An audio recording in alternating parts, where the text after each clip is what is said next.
Hello, everybody, and welcome back to the Off-Farm Income Podcast. Hey, thank you so much for joining us here on our YouTube channel for episode number 1025. Well, today we're taking you down to Alabama, and we are going to talk with a young man who is accomplishing some great things in the FFA and is taking full advantage of the people in his life who are there to help him. Mentors, role models, older brothers, FFA advisors, anybody that can provide him with the information to kind of help guide him down this path. He is really taking advantage of that and is a very, very wise thing to do. We are so much more capable than we think we are, especially when we can leverage people in our lives who know things that we don't already know. And today in our interview with Dalton Dennis, he's going to talk to us all about that. We're going to get that started for you right now. Dalton, welcome to the show. Thanks so much for coming on today. Nice to be here. Thank you. Well, I'm happy to speak with you. And where are we speaking to you from? I'm currently at my house right now. Okay. And so I'm assuming, are you on some sort of hybrid school schedule, or do you guys have to stay home full time? I'm currently on a in-school schedule. It's just we're out today. Oh, okay. So you're back in school full time then?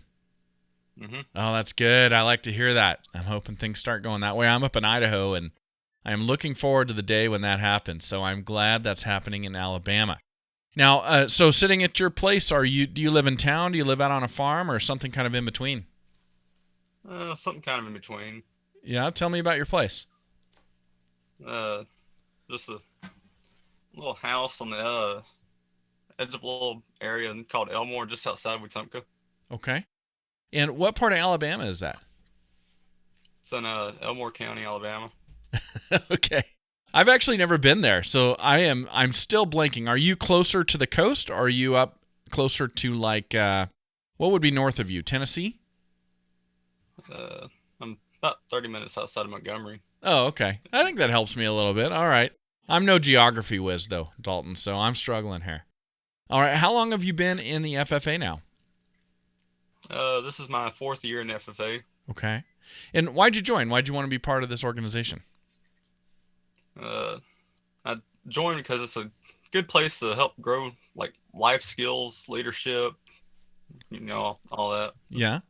It really is. Absolutely it is. And how did you find out about all that? I mean, that's kind of a sophisticated thing for a freshman in high school to be looking into. My teacher, Jason too at the time, he introduced me to FFA because he thought it'd be a good way for me to grow as a person. Uh-huh. And I was actually pretty involved in ag in that year too. Okay. So gotcha. he just thought it'd be a good place for me to be. And how had you been involved in ag already? Were you in the 4-H or something like that? Up until then, I hadn't really been involved too much in ag. That was really where I started out. Okay. So like an introduction to ag class or something like that? Yeah, pretty much. Got it. So up until that point, what kind of things did you do for fun? What were your extra activities in school or outside of school? I was in Boy Scouts for a couple years before that. Okay. Went on a lot of like hiking trips and all that. Uh-huh. Camping trips. Gotcha. Very good. So outdoorsy type of stuff. Mm-hmm. And then what caused you to take that introduction to ag class? What was it about farming or agriculture or whatever was involved there that kind of made you select that elective? Well, I've always liked being outside, working with my hands a lot. Uh-huh. So my brother, he had also taken ag before me. Okay. And he just came home talking about how it was, and I figured this sounds like a good place for me to be. Okay. I want to try it. So you had a bit of a mentor there in your older brother. Yeah. Okay. And so what kind of stuff did you like doing, working with your hands? A little bit of everything, like just outside planting plants, Okay. inside the shop, like woodwork, stuff like that. Gotcha. Okay. Very cool. So, yeah, you like working with your hands, and man, the FFA is a great place to make that happen. So you joined, and are you currently serving as your chapter's president? Yes, sir. Wow, that's a great accomplishment. So obviously something took hold for you to find yourself as a senior and in that leadership position. What made you want to get on the officer team? Uh, Once again, it was something that my teacher, Jason Tewitt, thought I'd be good in. So I tried out my freshman year, came into the sophomore year with a sentinel position, and just it grew from there.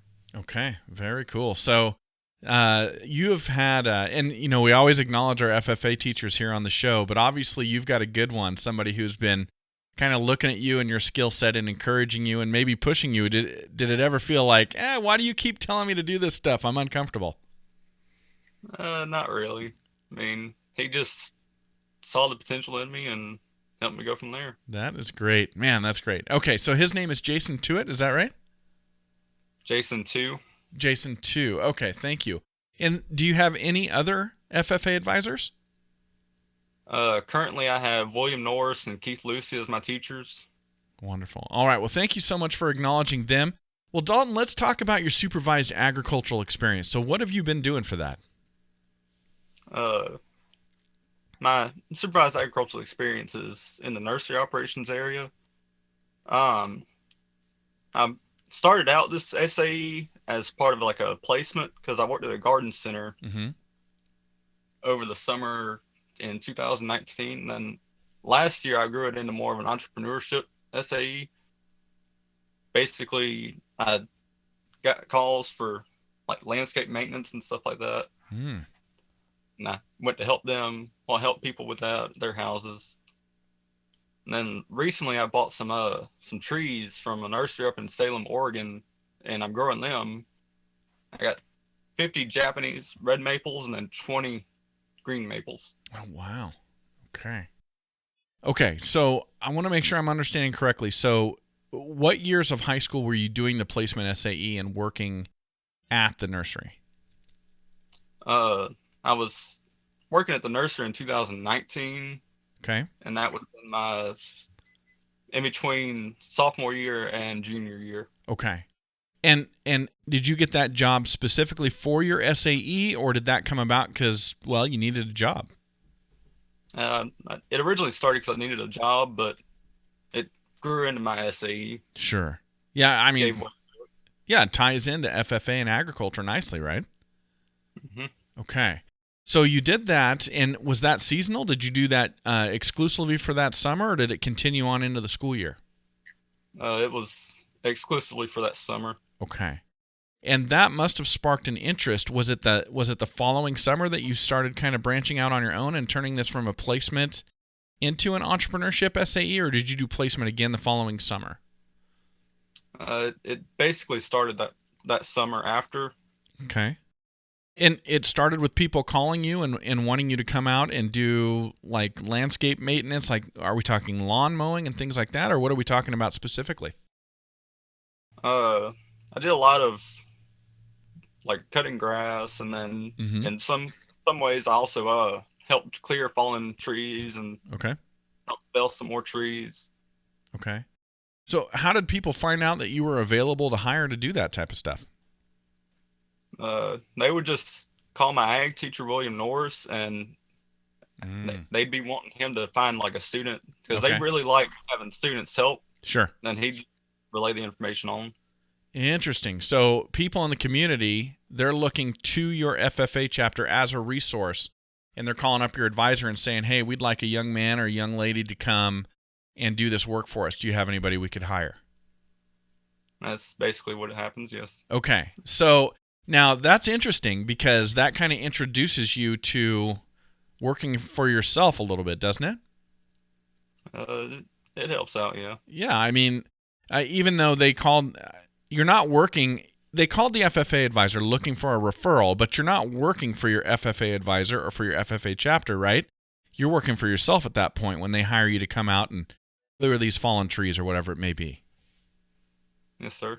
Okay, so at some point, this has escalated because you ordering all those trees to be transported and shipped all the way from the state of Oregon to Alabama, that's pretty significant. So where did this change take place? I just wanted to branch out some more, maybe grow my SAE some more. And my teacher, William Norris, he was also growing maples when he was in high school. So it's kind of like a mentorship right there too, in that he helped me and maybe been there in case I needed advice on anything with him. Yeah, so you're clearly surrounded by a lot of good people who want to see you succeed. Yes, sir. That is great. Okay, so people started calling the FFA chapter saying, we need somebody to help us with this. They got your name. You went and worked for them. And has this developed beyond that? I mean, obviously, I want to come back to the trees that you ordered here in a second. But as far as going out and mowing lawns and helping people clean yards up and stuff like that, have you been able to develop customers on your own? Is that something you're pursuing, or is it still just kind of referral through the FFA chapter? At the moment, it's really more of just referral. Okay. Now, with the trees, when did you order those? I ordered them back in December. Okay. And have they arrived already, or are you expecting them? They arrived about mid-January. Okay. So they arrived mid-January, and then have you already sold all of those, or are they going for sale soon?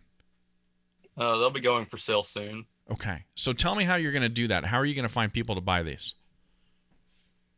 My ag teacher, when he sold them back in his high school years, he had a very good buyer that he's set me up with, and I'm set to sell at least majority of them to him.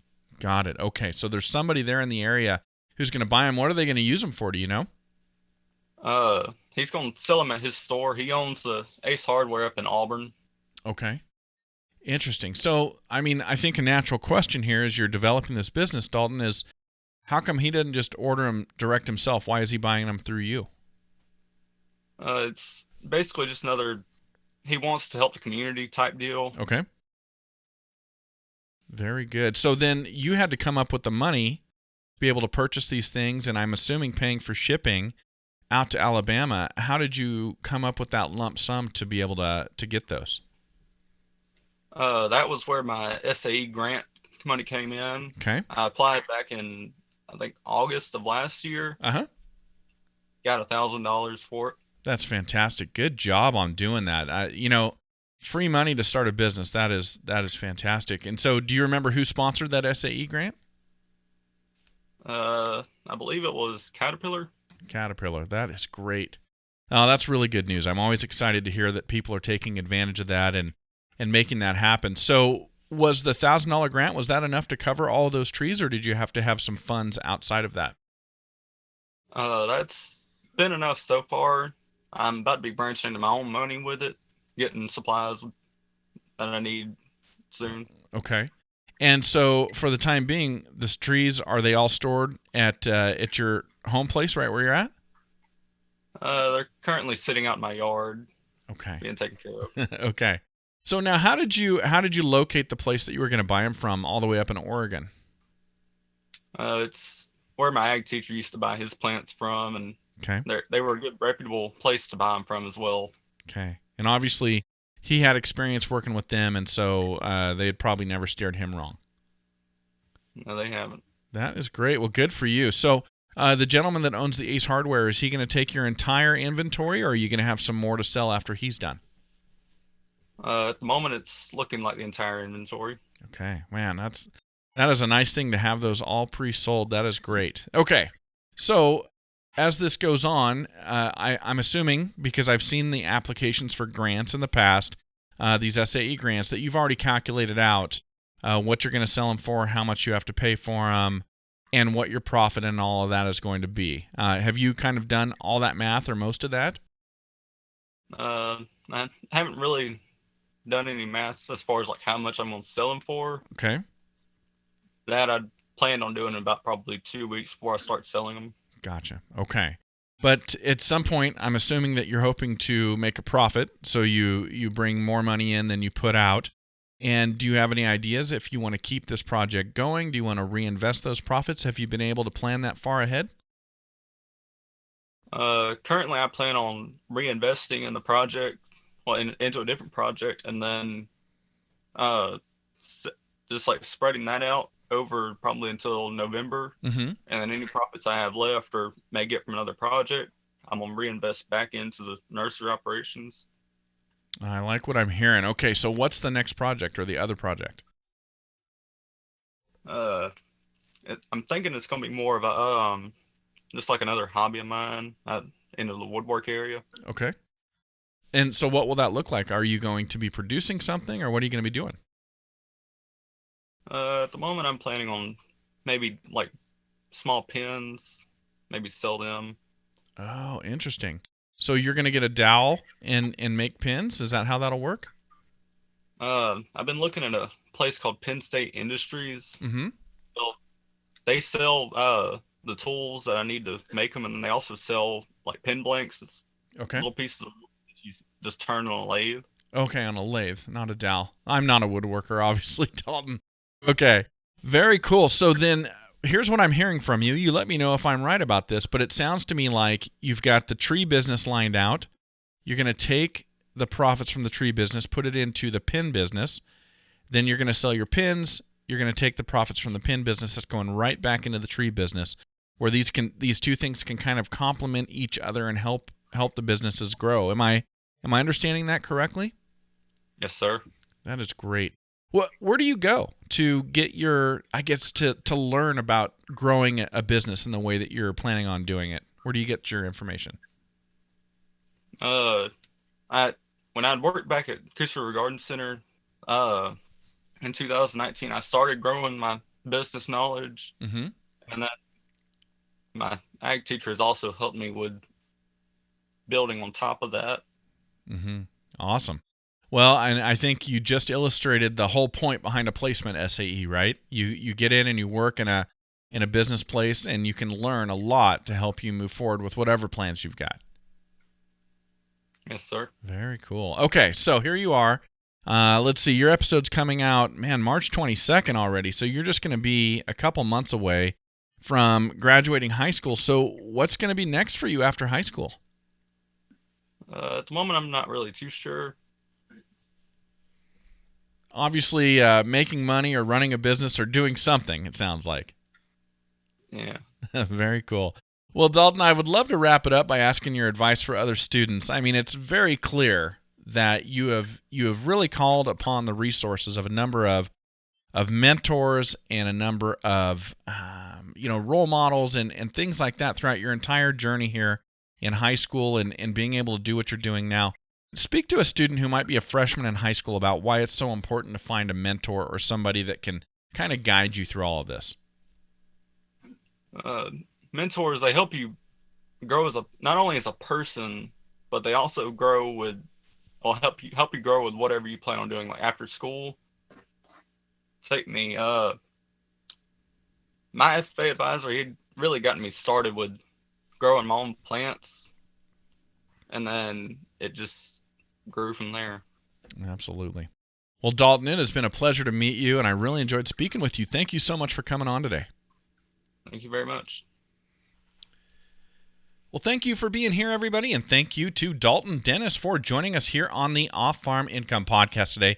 Hey, we'd love to have you click that subscribe button below and become a subscriber to our YouTube channel, and we'd love to connect with you on social media as well. Please follow us on Facebook, Instagram, Twitter, and LinkedIn, everybody. And until next time, enjoy your journey to the ultimate lifestyle business, agriculture.